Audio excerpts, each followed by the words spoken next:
Welcome to COPENTELL, a podcast about Copenhagen and Denmark's history. Written and produced by Danish historian and tour guide Rune Edberg. This podcast features excerpts from Rune Edberg's book Know Your Dane: Unlocking the Secrets to the Danish Mentality, as well as stories from his two walking tours, World War II and Copenhagen, and Copenhagen's Dark History Walk.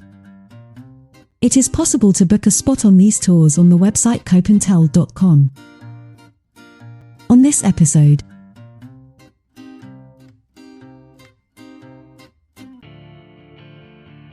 behavior at work. When it comes to behavior in the workplace and the relationship between employees and management, the Danish labor market is a little special. Due to the Danes' social confidence and trust, the manager's office door is always open if you need to discuss a problem. And in turn, management expects employees to discuss issues as soon as they arise. Flat structure and informal tone. Anthropologist Nygard mentions in his book, Kulturmåttet på arbejdspladsen, Intercultural Competence som konkurrenceparameter. Cultural meeting at work, intercultural competence as a competition parameter. That a central part of the Danish working culture is the flat structure, an informal tone shared between co-workers, together with an almost invisible hierarchy between staff and management. This is something unique to Danish culture that Nygard thinks is something newcomers to Denmark need to pay attention to. In Nygard's words, a person's position in the hierarchy within the workplace is, in the ideal world of Danish culture, only related to a person's competencies. Things like gender, age, class, and ethnicity do not come into play. In Denmark, the person's competences are what really make or break a person's position. Therefore, the fact that each individual employee represents only themselves and their professional background, not their family or origin, is something that the Danes have grown up with and take for granted. Criticism and humor.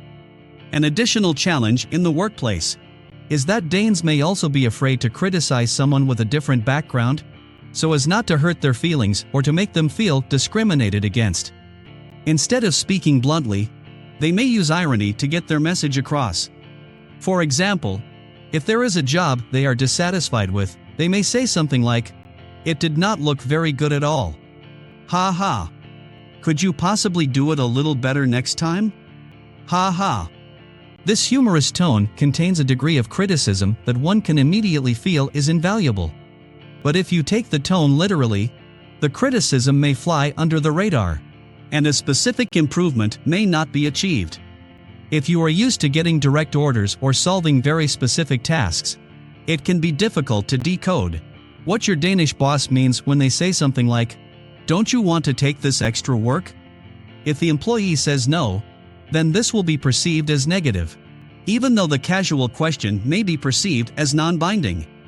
The workplace as a social arena. Danes also see their workplace as a social arena, where it is not only important to do the work, but also to socialize in the working group. Not only are the professional skills of the individual employee important, but the employee's social skills are, as well. By being visible at staff events, in the canteen, or at the coffee machine, the chances of successful employment are increased.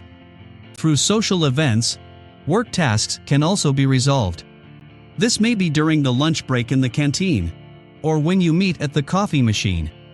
The issues of the day may be resolved over a cup of coffee, or at a social event at the workplace, such as the annual Christmas party or summer party.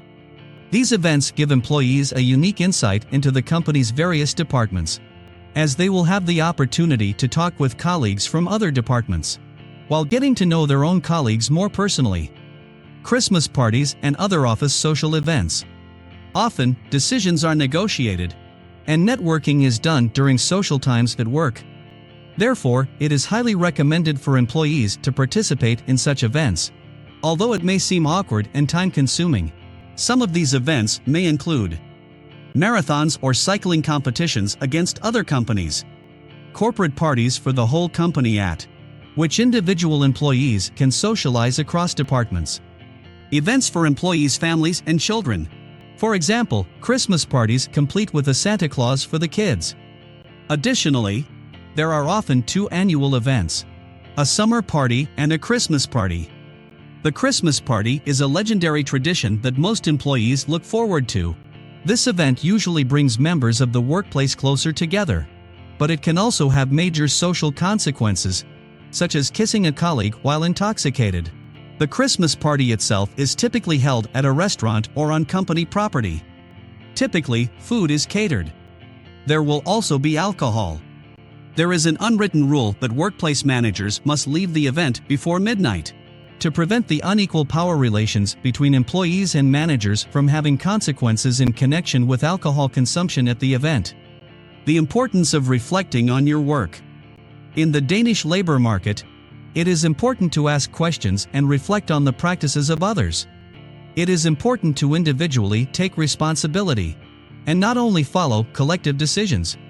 If you come from a culture where you cannot immediately hit the ground running, then it may be a challenge to enter the Danish labor market, where it is implicitly expected that you can act individually, and that, if you have a good idea for an improvement in the workplace, you are not afraid to bring it up to a supervisor. You must be able to debate professionally with your colleagues and supervisors, but you should also be able to reflect on your own practices. Your individual identity is important, but you should also be able to understand the flat structure. It is important that you get to know your colleagues, as it is often in social situations that important work decisions are made. Book a spot on COPENTELL's World War II walking tour in Copenhagen. Take a journey back to the 1940s, when the Nazi German forces had occupied the Danish capital. On this guided walking tour we will visit the city district of Vesterbro and the city center of Copenhagen. In the company of our historian Rune Edberg, who is specialized in the Second World War and the German occupation of Denmark 1940 to 1945, you will have the unique opportunity to visit some of the central places of the Danish freedom struggle during the Second World War. You'll become acquainted with the central themes and paradoxes of the period. Danes in the resistance movement and Danes in German service, which came to violent expression through assassinations and bomb attacks that divided the Danish population during the 5 long years from 1940 to 1945. We will stop outside at some of Copenhagen's most central locations and sites from the Second World War.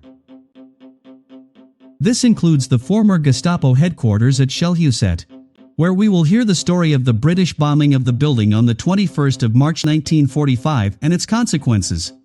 We will also visit the place where the resistance group Holger Dansk was founded and come past the dreaded addresses from which Hitler's henchmen ruled Denmark with an iron hand. You can book your spot on COPENTELL.com. You have been listening to COPENTELL, a podcast about Copenhagen and Denmark's history. Written and produced by Danish historian and tour guide Rune Edberg. This podcast features excerpts from Rune Edberg's book Know Your Dane: Unlocking the Secrets to the Danish Mentality, as well as stories from his 2 walking tours, World War II and Copenhagen, and Copenhagen's Dark History Walk. It is possible to book a spot on these tours on the website COPENTELL.